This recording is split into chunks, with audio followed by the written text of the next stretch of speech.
For 8 years on Tuesday nights, close to 100 million Americans turned on their televisions to watch the same family. A house on the open prairie. A husband who split logs and carried his daughters on his back and looked at his wife like she was the finest thing the frontier had ever given him. A wife who returned that look without hesitation, calm, grounded, endlessly dependable. Together, Charles and Caroline Ingalls became shorthand for what a marriage was supposed to look like. Loyalty, partnership, respect that never wavered. The show, of course, was Little House on the Prairie. The actors were Michael Landon and Karen Grassle. Here's the question nobody asked for 4 decades. What was actually happening between them once the cameras stopped? Karen Grassle was 84 when she finally gave an answer. And what she said, in a memoir that surprised even people who thought they already knew this story, wasn't a tidy tale of hero and villain. It was something much harder to categorize. It was the account of a woman who says she was quietly punished, sidelined, and worn down by the same man she spent 8 seasons calling her television husband. And it was, in the same breath, the account of a woman who says she forgave him, and who is glad the 2 of them found peace before he died. Both of those things are true at once. That's exactly what makes this worth sitting with. A childhood that taught her how to wait. Karen Grassle was born on February 25, 1942, in Berkeley, California. A city built around universities and argument, a place where people believed that thinking clearly about the world was the first step toward improving it. But growing up in a city known for its ideals tells you almost nothing about what's happening inside a particular house. And inside Karen Grassle's house, things were harder than Berkeley's reputation might suggest. Her father drank, not now and then, not just at parties, but in the steady, structural way that reorganizes a household around it. She watched what that did to the emotional weather of every room he walked into. She watched her mother maneuver around him. And the way children always do without ever being formally taught, she learned to read a room before she said a word in it. She learned when silence was the safer option. She learned to wait. That skill, the ability to absorb, to hold still, to time her reactions carefully, would serve her later in ways she couldn't have predicted as a girl in Berkeley. It would also cost her more than she understood at the time. Theater was the place everything clicked into focus for her, not a hobby, a destination. She studied at UC Berkeley, then crossed the Atlantic to train in England, where the theatrical tradition was older, tougher, and far less inclined to hand an American actress anything she hadn't earned. She earned it anyway. She came home with a level of classical training that Los Angeles television rarely demanded, but frequently rewarded when it showed up in a performance. From there, New York. Small stages, long rehearsals, the unglamorous grind that every serious theater actor goes through. She was good, the people working alongside her knew it. But being good on a New York stage in the 1960s wasn't the same as being known. And being known was the currency the larger entertainment industry actually traded in. By the time she left New York, she had spent the better part of a decade honing a craft that most television productions never asked actors to bring in the first place: vocal control, physical discipline, the ability to sustain a character across a 2-hour stage performance without the safety net of a second take. It was training built for a different medium entirely, and yet it would turn out to be exactly what made her portrayal of Caroline Ingalls land the way it did. A performance with enough depth and restraint that it could carry the emotional weight of an entire family drama, week after week, without ever feeling manufactured. She arrived in Los Angeles in her early 30s, old enough to have built something real, still young enough to be starting over. Television wasn't especially interested in her New York credentials. It wanted to know what she could deliver quickly on camera with material that didn't always deserve the preparation she brought to it. She auditioned. She worked. She kept moving forward. Then in 1974, a new series began casting. Building a world he would also control, Little House on the Prairie was adapted from Laura Ingalls Wilder's beloved books about growing up on the American frontier in the 1880s. And the project from its first day belonged to Michael Landon in a way that went far beyond starring in it. He was the creator, the executive producer, the lead writer, the director of a large share of its episodes. In the fullest sense the industry allows, he was the author of the entire world the show would inhabit, which meant he also controlled who got to live inside that world, what happened to them there, and what the consequences were if they made his job harder. Karen Grassle auditioned for Caroline Ingalls, the emotional center of the family, the person who kept the household intact while her husband chased his dreams and her daughters grew up around her. It was, in a strange way, a role that seemed written for the actress a decade of discipline had shaped her into. She got the part. It's worth pausing on what that casting decision actually meant at the time. Landon had already spent well over a decade as one of the most recognizable faces on American television, thanks to his years playing Little Joe Cartwright on Bonanza. By the time Little House went into development, he wasn't simply a working actor angling for his next job. He was a proven commodity with enough leverage inside NBC to build a show entirely around his own creative instincts. That kind of leverage is rare, and it comes with a particular kind of risk attached to it. When one person holds every lever of a production simultaneously, casting, writing, directing, editing, there is very little institutional friction left to slow him down if he decides to use that leverage in ways that have nothing to do with the show itself. Karen Grassle walked onto that set as his co-lead, not as his equal in any structural sense. The imbalance wasn't hidden. It was simply how the industry worked in 1974, and very few people in it would have called it unusual. The show premiered on NBC in September 1974, and within a single season it became the kind of cultural phenomenon the television business almost never manages to manufacture on purpose. America in 1974 was exhausted. Vietnam had ended in humiliation. Watergate had just finished dismantling whatever public trust remained in Washington. The country was bruised, cynical, and hungry for something that looked like solid ground. Little House handed them exactly that. A husband and wife whose love looked earned rather than convenient. A man who worked with his hands to protect his family.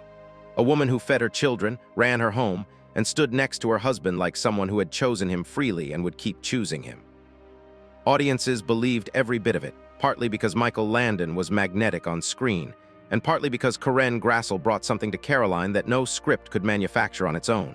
Real intelligence, warmth that never tipped into syrup, a presence that made Caroline feel like an actual woman instead of a wholesome idea of one. At its height, the show drew roughly 100 million viewers, 8 seasons, 182 episodes. And the most devoted audience on American television was watching a marriage that, by the end of its very first season, was already something other than what it appeared to be. Because once season 1 wrapped, Karen Grassle did something that would reshape the next 8 years of her professional life. She asked for a raise. Her salary should match the child actors. It wasn't an unreasonable ask. At the peak of her time on the show, Grassle was reportedly earning somewhere between $2,000 and $4,000 a week, a respectable wage for a television actor, but not the wage of a co-lead on one of the highest-rated dramas in the country. After a debut season that had turned the show into a genuine institution, Grassle believed, by any normal industry standard, that her contribution deserved to be reflected in her paycheck. She brought the request to Michael Landon. What happened next, in Grassle's own telling, defined the following 8 years of her working life. Landon said no, and the justification he reportedly gave wasn't a budget issue or a network restriction or the start of a longer negotiation. According to Grassle, he told her that her pay should be brought in line with what the child actors on the show were making. Sit with that for a second. She wasn't a supporting player. She was his co-star, the other half of the central relationship the entire series was engineered around. Her face appeared next to his in every piece of promotional art. Her name sat beside his in every episode's credits. Her performance anchored nearly every family scene that made the show resonate the way it did. And the value he assigned her by his own account of the conversation was the value of a child performer. "I felt insulted as his co-star on a hit series," Grassle later said. "I didn't want to gouge anybody, but I expected a fair wage." That was the insult on paper. What came after it, according to Grassle, was something more deliberate. She says that once she made clear the offer wasn't acceptable, Landon didn't respond the way a producer typically responds to a stalled negotiation. No escalation to lawyers. No formal renegotiation later on. Instead, she alleges, he began a quiet, sustained effort to shrink her presence on the show and diminish how essential she appeared to it. "He started this campaign on the set to try to sort of break me down and diminish my value to the show," she said. The tool available to him for that campaign was the one already fully in his hands. Landon wasn't only her scene partner, he was the writer and the executive producer. He decided which storylines got developed and which quietly disappeared. He decided how many scenes a character received and how much weight those scenes carried. In the most literal sense, he decided how much of Caroline in Gauls the audience got to see. And so, according to Grassle, Caroline began to fade. Storylines that would have centered her were allegedly passed over. Scenes were cut. The character who had once been the emotional anchor of the Ingalls family became, over the following seasons, noticeably less present, less central, less load-bearing in the story being told. Viewers at home likely never registered the pattern the way someone living inside it would have. But Grassle noticed, episode after episode, script after script, counting what remained against what used to be there. In his mind, he didn't do anything wrong, she said, years later, choosing her words with the precision of someone who has turned a sentence over many times before saying it out loud. But to others, his behavior was that of a sexist bully. Notice what that sentence does and doesn't do. She isn't calling him a monster. She isn't claiming everything warm about him on camera was hollow performance with nothing real behind it. She is saying something narrower, and in its narrowness more damning, that the pattern of devaluing her, retaliating against her, and quietly shrinking her role was the behavior of a sexist bully, and that he likely never saw it that way himself. That gap between what a powerful person believes he's doing and what the person beneath him actually experiences is one of the oldest stories there is. It's also worth noting how unremarkable this kind of pay disparity was considered at the time. Throughout the 1970s, it was common practice across American television for a male lead to earn substantially more than his female co-star, even when both actors carried equal weight in a show's promotional material and equal responsibility for its success on screen. Grassle wasn't the only actress of her era to run into this wall. She was, in many ways, simply one of the few willing to eventually describe what it felt like from the inside. What made her situation distinct wasn't the pay gap itself. It was the specific comparison Landon is alleged to have used to justify it, and the retaliation that reportedly followed once she refused to accept it quietly. And here's what makes this particular version of it especially sharp. The show Michael Landon wrote, produced, and controlled was, at its heart, a story about a man who respected his wife. Charles Ingalls was television's model husband, present, willing to admit fault, devoted to a partnership that audiences found genuinely moving. Every single week in front of 100 million people, Michael Landon played a man who valued the woman standing next to him. And then, according to that same woman, once the cameras cut, something very different was true. That contradiction hasn't gone unnoticed by anyone who sat with her memoir for more than a moment. And it raises an uncomfortable question with no flattering answer. If the woman beside you on screen is good enough to make the entire show work, good enough that an audience believes your character genuinely loves hers, good enough that 100 million people tune in every week to watch the two of you together, what does it say about your values to tell her privately that she's worth what a child is worth? But the professional retaliation, as serious as it was, wasn't the whole story of that set. There was something else happening, something that occurred specifically during the scenes meant to show Charles and Caroline at their most intimate. The bedroom scene's a television set is not a private place, no matter how private the scene being filmed. Even a modest production involves an entire crew whose job is to make the shot possible. Camera operators, sound technicians, lighting crews, script supervisors, assorted producers, and assistants, all standing at various distances, all part of the working environment surrounding the two actors in front of the lens. When Little House filmed the scenes set in the bedroom Charles and Caroline shared, the scenes meant to establish, for viewers at home, the private intimacy of a marriage built on love and mutual respect. That room was full of people, almost all of them men. And according to Karen Grassle, Michael Landon used that room and that audience deliberately.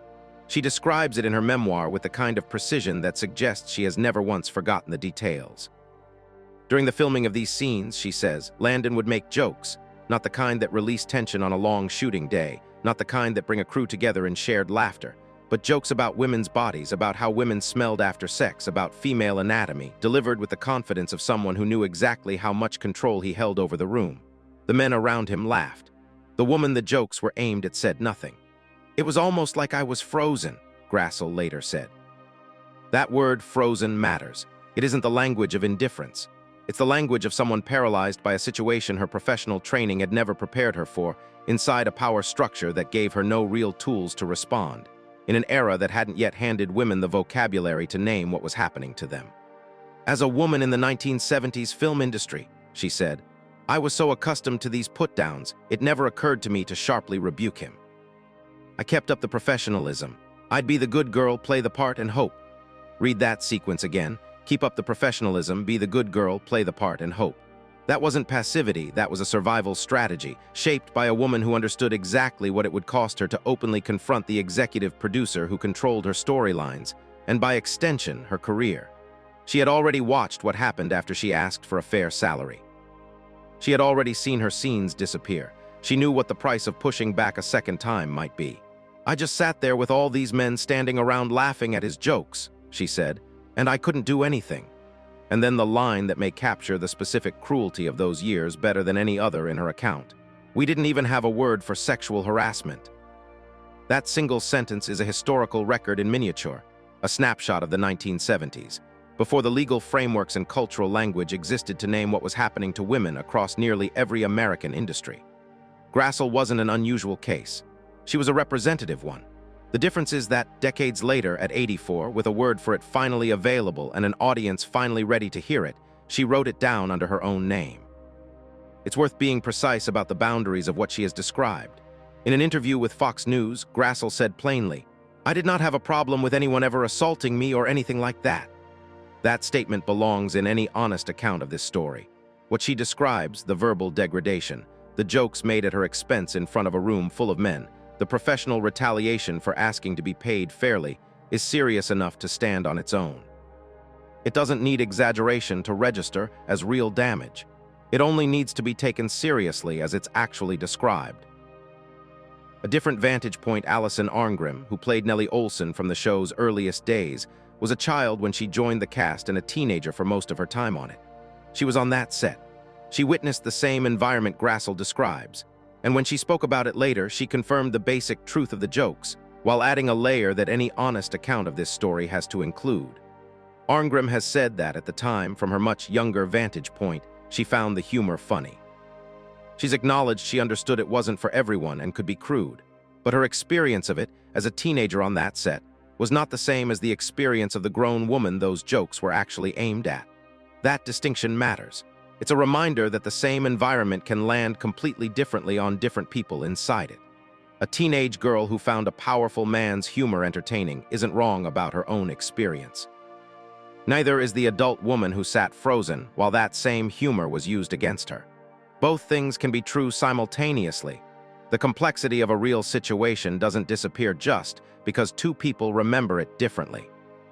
It's also worth noting that Arngrim herself has spoken openly, in her own memoir and in various interviews over the years, about how unconventional the culture around child performers was during that era of television more broadly. Long hours, minimal oversight, adult humor that nobody thought twice about directing at a set full of minors. Her recollections of Landon are, by her own account, largely affectionate. She has described him as someone who could be generous, funny, and protective of the younger cast members in ways that mattered to her personally. That affection doesn't cancel out what Grassle has described. It simply reflects the fact that a single set over 8 years can produce very different memories depending on where a person stood within its hierarchy. A teenage supporting player is simply not positioned the same way as an adult woman locked in an ongoing pay dispute with the man running the production. Arngrim's account doesn't contradict what Grassle has described. It contextualizes it. It shows a set culture where certain behavior was ordinary enough for a young person to absorb without distress, while an experienced adult professional understood the same behavior as something else entirely, as diminishment.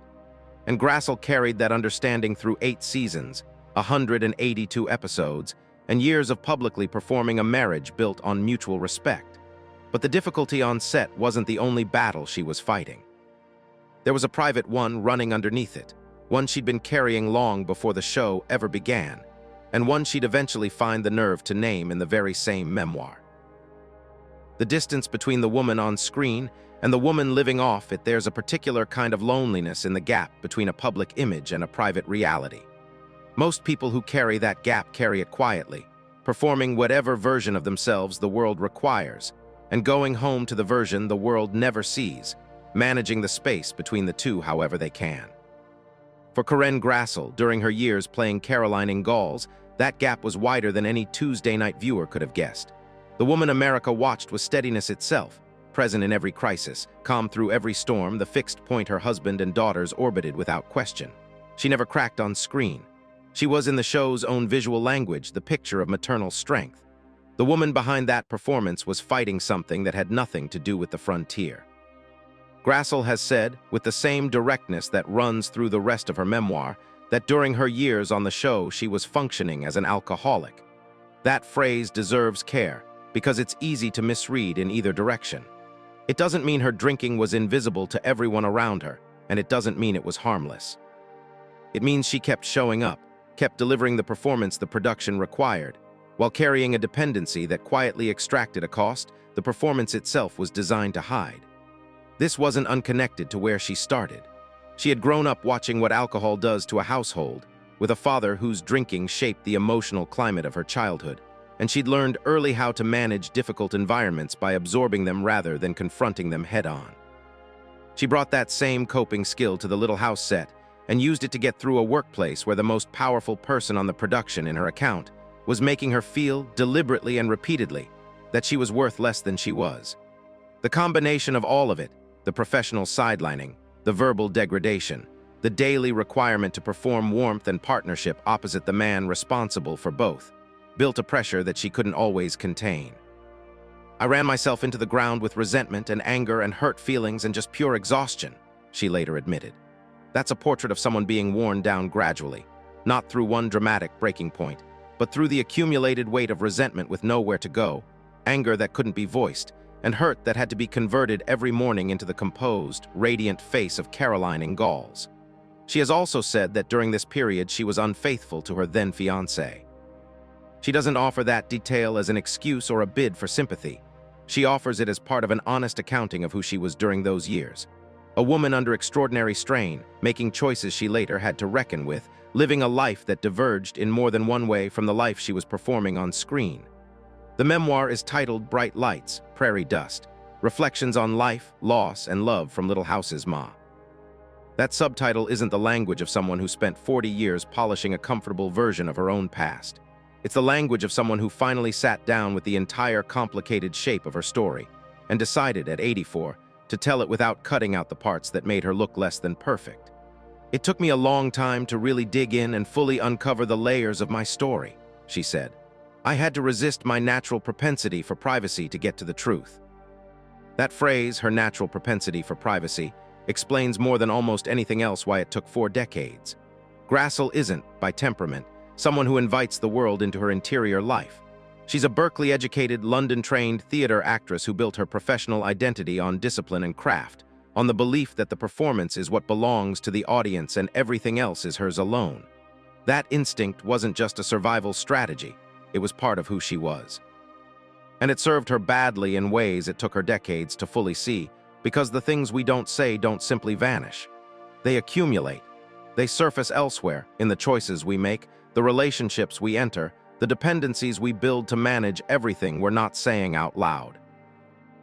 Leaving and the years of distance, Grassle left Little House on the Prairie after its 8th season. In 1982, no dramatic exit, no confrontation that resolved anything.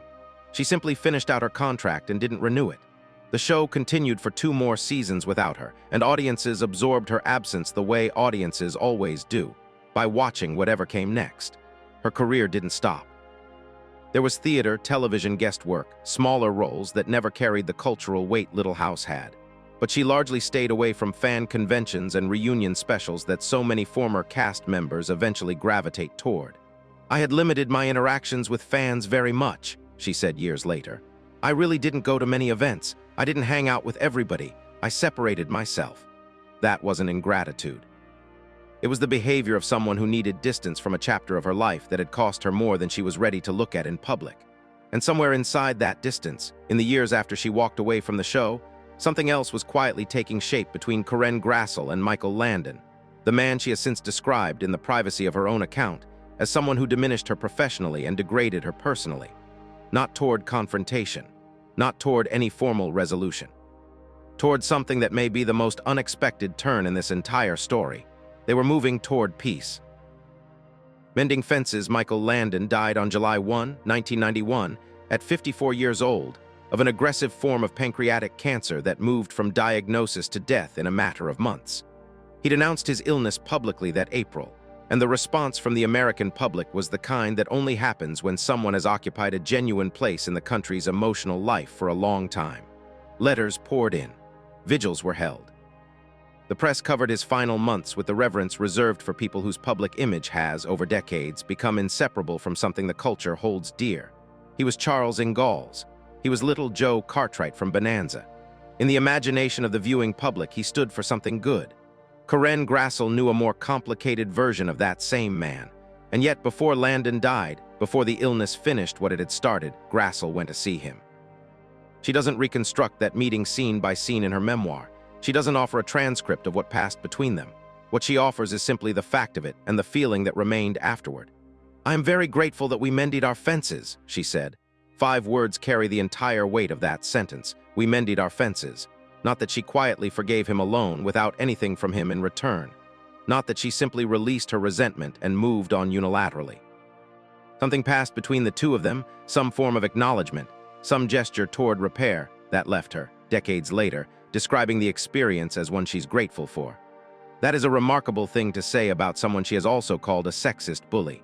And it's precisely what makes her story resistant to the simple shapes we usually force difficult stories into. She hasn't softened her account to make Landon more palatable or herself more comfortable. The specifics are all still in the memoir, the jokes, the campaign to shrink her role, the salary insult, the frozen silence during those bedroom scenes. She put every bit of it on the record under her own name at 84 years old. She didn't rewrite the past to sand down its rough edges, and she has also said clearly that she's grateful the two of them made peace before it was too late to make it. Both of those things belong to her. Both are true. And the fact that they can coexist in the same memoir, in the same life, in the same woman's account of the same set of years, isn't a contradiction. It's closer to what it actually looks like when a person has lived long enough and honestly enough to stop needing the past to be simpler than it was. Forgiveness isn't the same thing as exoneration. Making peace with someone isn't the same as pretending they did nothing wrong. Grassle has never pretended that. What she's done instead is harder. She has held the whole picture at once, the harm that was done to her, the peace that followed it, and the gratitude that came after both, without collapsing any part of it to make the others easier to sit with. Our culture tends to be impatient with that kind of complexity. We want a verdict. We want to know whether a person was good or bad, whether an experience was worth what it cost, whether the ending redeems everything that came before it. Grassle's story refuses all of that. What it offers instead is rarer and more honest. The acknowledgement that someone can hurt you and still be a person you're glad you found a way to forgive. What the audience never knew they were watching time kept moving. The 1990s became the 2000s. The Little House phenomenon didn't fade. If anything, its reach grew, as cable syndication and later streaming introduced the Ingalls family to generations of viewers who'd never seen a single original broadcast. The audience's affection for Caroline Ingalls didn't expire. It deepened, becoming, for a certain kind of viewer, something close to devotion. And Karen Grassle, the woman behind that character, mostly stayed away from all of it. No fan conventions, no reunion circuits, no documentaries or anniversary specials gathering former cast members to reminisce about the show's legacy. She'd separated herself, as she later put it, in ways she only began to fully understand once she finally stopped. The memoir changed that. Bright Lights, Prairie Dust was published in 2021 when Grassle was 79. By the time she was giving interviews about it in late 2025, she was 83, and the book had already reshaped her relationship to a part of her life she'd spent decades holding at arm's length. "I've got to get out there," she said, describing the realization that hit her after publication. "So I started with social media, and I started going out to these events." And then she said something that stopped a lot of people who heard it, something that landed with the force of a truth that had taken a very long time to surface. "I was astonished at what I learned about people's affection for the character of Caroline." She was astonished. This is a woman who played Caroline Ingalls for 8 seasons, who gave the character 182 episodes of her professional life, who poured her Berkeley education and London training and years of New York theater craft into the role. And she was genuinely surprised to discover how deeply audiences had received what she'd given them. She'd kept herself away from fans for so long that she'd lost track of what those years had meant to the people who'd actually watched. What she found, once she finally went out to meet them, was that Caroline Ingalls had mattered to people far beyond the scope of a weekly television drama. The character had been a model of quiet steadiness, a kind of strength that never announced itself. For viewers who grew up with the original broadcasts, Caroline had been a fixture of their own emotional development, present every Tuesday night. offering something that looked like the shape a family was supposed to take. And the woman who built that character, who found that warmth inside herself and delivered it week after week, while sitting frozen through crude jokes on a bedroom set and watching her storylines quietly vanish and running herself into the ground with resentment and exhaustion, hadn't fully known until very late in her life how much it had all meant. She knows now. A kind of courage that only arrives late. There's a particular kind of courage that doesn't show up in youth. It isn't the courage of someone with nothing to lose, or someone too inexperienced to understand what speaking might cost. It's the courage of a person who has lived long enough to know exactly what silence costs, who carried a story through decades of professional composure, public performance, and carefully guarded privacy, and who decides, near the far end of a long life, that the truth deserves to exist on the record. Karen Grassle was 79 when her memoir came out. She's 84 now. And the story she finally told isn't the one anyone watching Little House on the Prairie during its original run would have predicted. It isn't a simple story of betrayal. It isn't a comfortable story of redemption either. It never resolves the tension between what Michael Landon did and who Michael Landon also was, because that tension doesn't resolve.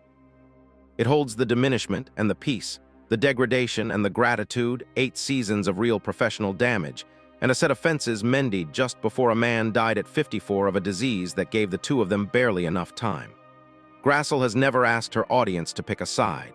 What she's asked, instead, is something considerably harder, that people hold the complexity without flattening it into something simpler. What she's described about those years on set is serious. A co-star and producer who allegedly responded to a fair, reasonable pay request by comparing her worth to a child's.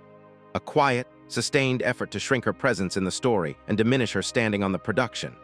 Scenes filmed in front of a room full of men where crude jokes at her expense were met with laughter while she sat frozen, in an era before the language existed to name what was happening to her.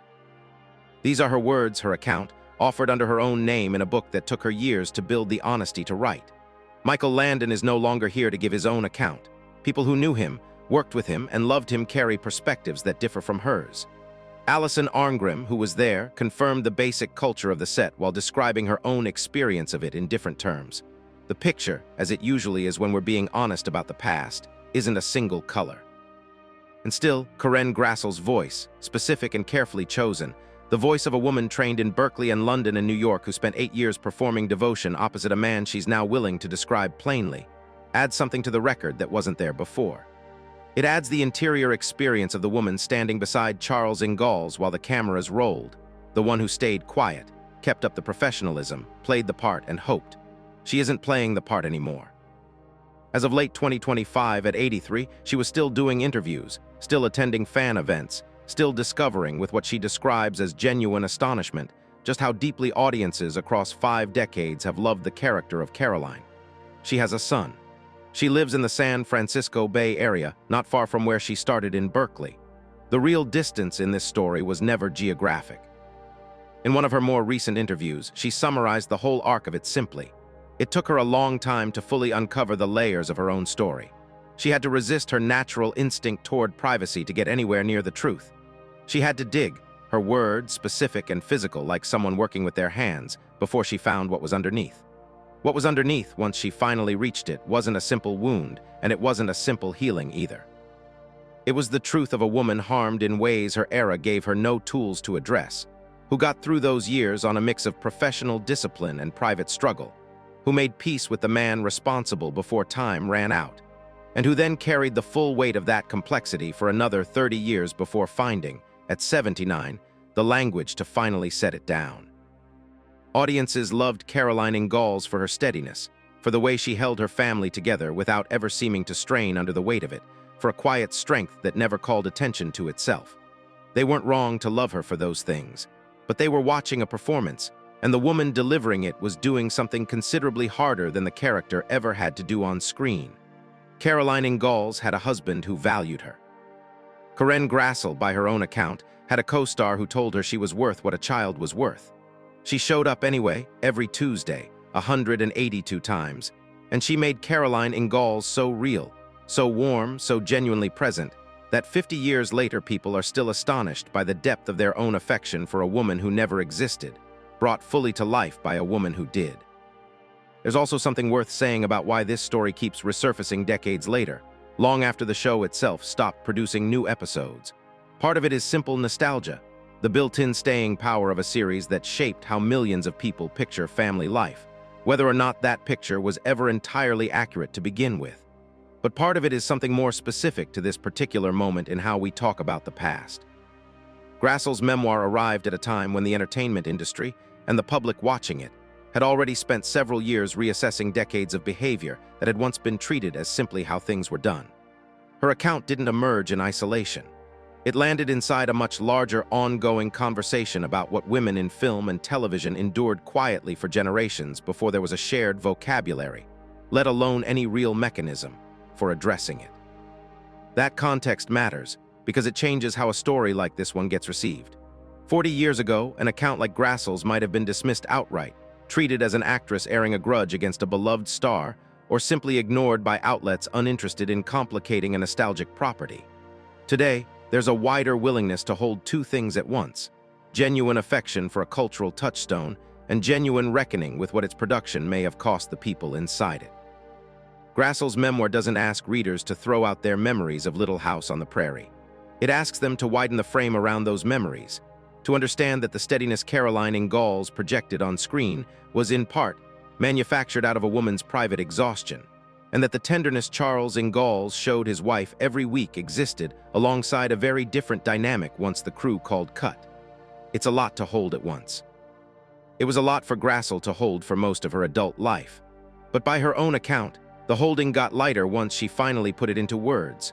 Once she stopped protecting a version of the past that had never been the whole truth to begin with, and let the complicated version stand on its own instead. If Karen Grassle's kind of courage, the quiet kind, the kind that takes decades to arrive, the kind that finally sits down at 79 and writes the true version of events, means something to you, let us know what Ma meant to you growing up, and what you make of a story this layered and a woman willing to tell it this honestly.